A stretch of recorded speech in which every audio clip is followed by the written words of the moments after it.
James, look at it and see if it's focused. Focused on me now? No, it is really wait, yeah, it's focused. Yeah, it is now. All right, here we go. Midpoint. Tell me the midpoint of this first one here. 10, 6, is that right? Yes, looks good. How about this second one? Negative 9 over 2 and? Negative 4. Negative 4. Is it okay to give an answer like negative 9 over 2? Yes. Would it be better to give it like that, or would it be better to say negative 4.5? No, in a fraction. It really doesn't matter. They're both correct. I'm going to tell you to leave it as a fraction. Okay, you might want to write that down. Leave your answer as a fraction. And then how about this last one? What do you get there? 25, 0. 25, 0. Is it okay to have a 0? Yes. Yeah, that just simply means that when you had 1 point here and 1 point here, and the midpoint was on an axis. No big deal. Okay? Could the midpoint be 0, 0? Yes. Sure it could, right? If one of my points was 0, 2, and the other one was 0, negative 2, where would the midpoint be? Right on the origin. Okay, at 0, 0. Are these as hard as midpoint problems get? No. What are they going to do to change things up on you? How are they going to make it harder? Come on, somebody think outside the box. What are they going to do? They're going to give you an endpoint, and they're going to give you the what? A midpoint. The midpoint, and they're going to ask you to find the other what? Endpoint. Okay, let me say that again.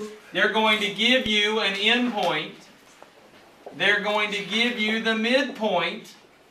Okay, and they're going to ask you the other endpoint. That's the harder type problems. They're not that difficult, but they are a little harder. Let's see if I can find one.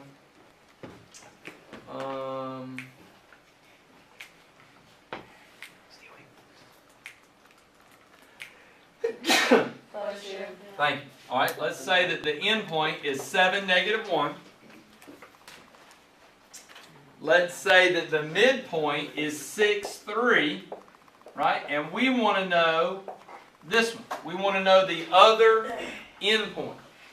They're giving you an endpoint, they're giving you a midpoint, or the midpoint, and they're asking you to find, hey, can you find the other endpoint? It's always going to be an X and a Y.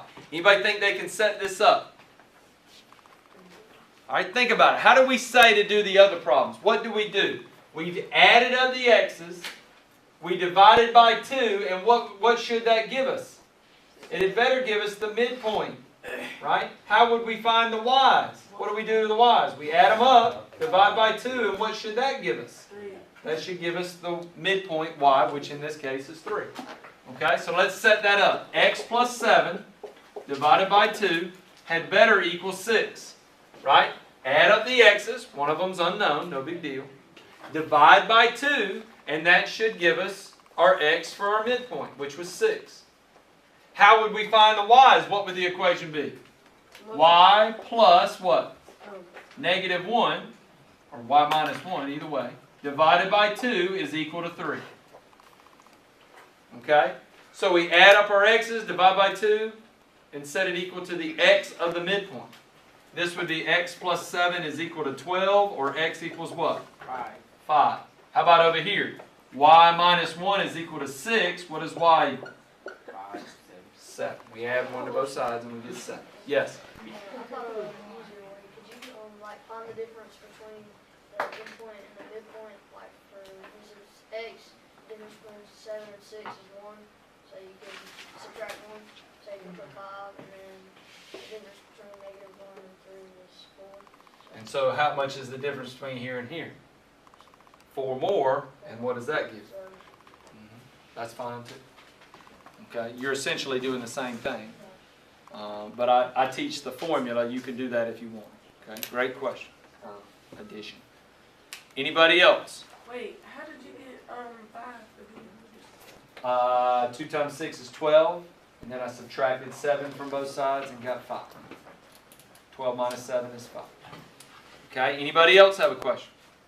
Do you think there'll be more of these or more where it says find the midpoint?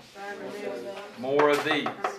Okay, these are the harder, more complex problems. Not to say they're difficult, but they are a little bit more complex. Okay, any questions? Any questions? All right, get your red workbook out. Let's do a few problems out of your workbook. We got 20 minutes left. Let's see how many problems we can get done out of our workbook.